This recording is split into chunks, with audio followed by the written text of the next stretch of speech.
ফালাকাটা জটেশ্বরে শিব চতুর্দশী মেলা শেষ দিনে জটেশ্বর শিব মন্দিরে পুজো দিয়ে মেলা ঘুরে দেখলেন আলিপুরদুয়ার জেলা পরিষদের সভাধিপতি স্নিগ্ধা শৈব জানান, দীর্ঘদিনের ইচ্ছে আজ পূরণ হলো।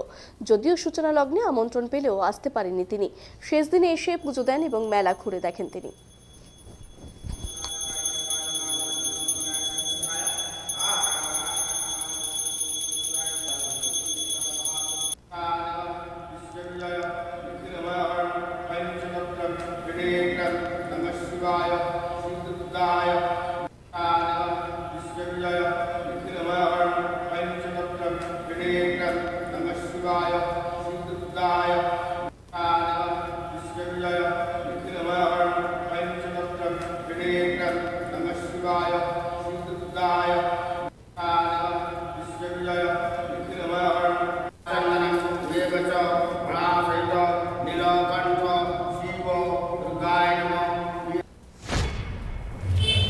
আমার দীর্ঘদিনের ইচ্ছা ছিল জটেশ্বরের এই মহাকাল বাবার এই মন্দিরটা দর্শন করবার।